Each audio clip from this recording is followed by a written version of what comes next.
Well, look, in the third book, which is called When Spirits and Angels Visit, um, one of the stories in there relates to when my father actually passed over. Um, he had been unwell for a long time, and but he'd been told that he still had another 3 months.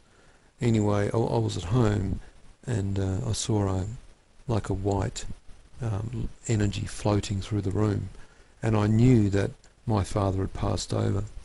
Anyway, about an hour later, I got a phone call saying that he had passed over an hour before, and that later on that night, I started to hear him speaking to me, and it was, quite clear that it was him talking to me, uh, as this had never taken place before, and I'd had a lot of interaction with spirit, and so it wasn't a problem. I knew that it was my father speaking to me.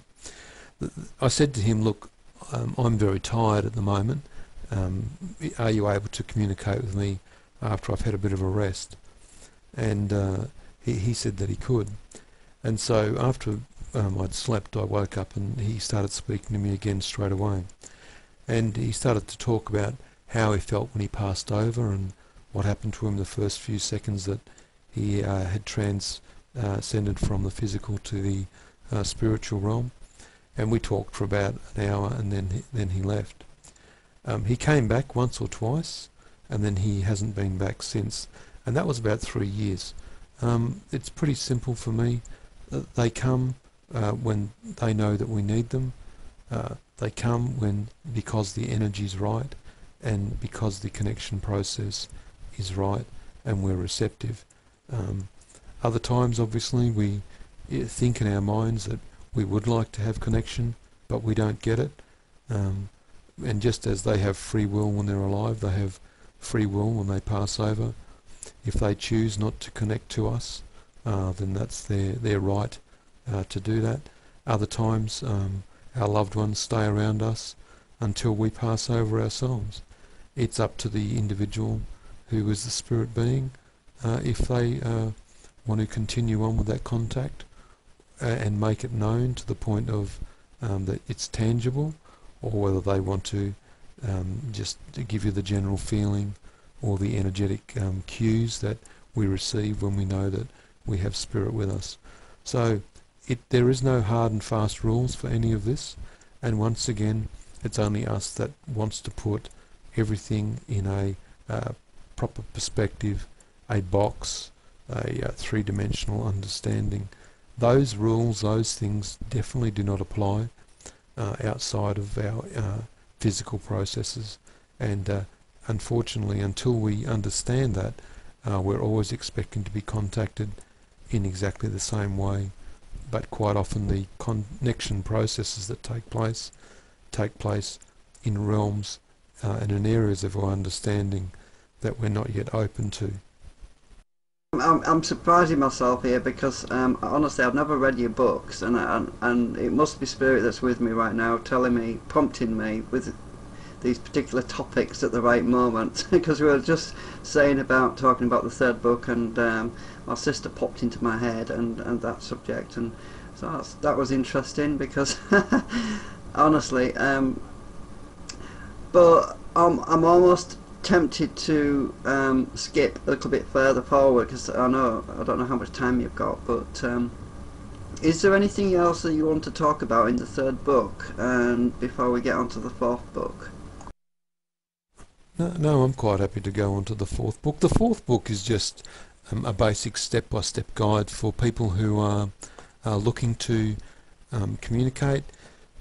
It just provides some sort of step-by-step information about meditation, about mediums and guides, about contacting guides, about the inner self and how to start your own circle. I mean, obviously people don't need to read information.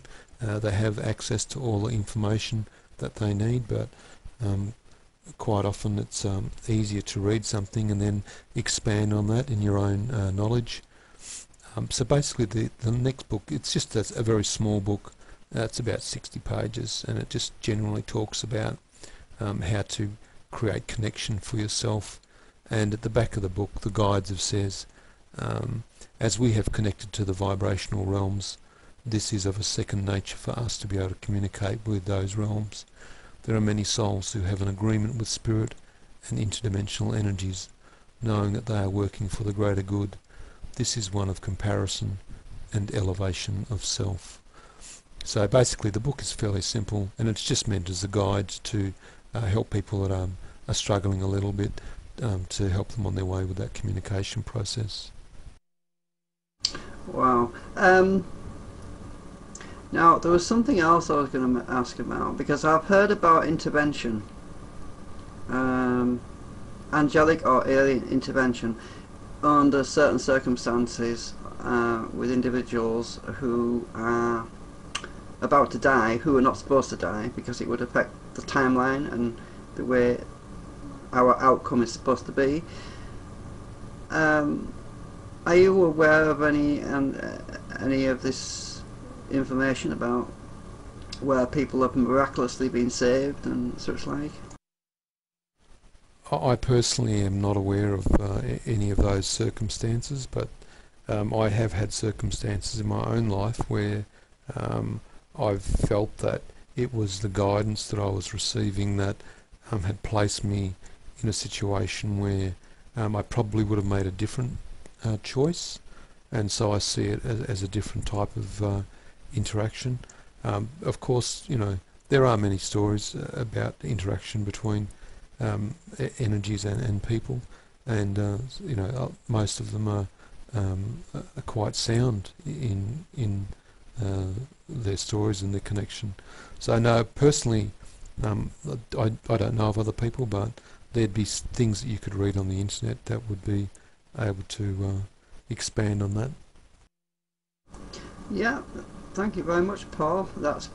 I think we need to wind up a little bit, because I know it's been going on for quite a while, but I think what we need to do now is go through the list of your books, because for anybody that's out there wants to know which is your first book, your second book, your third book and fourth book, if you could list the names of all 4 books for people, so they can easily search them when they go on the internet, and that would help, I'm sure.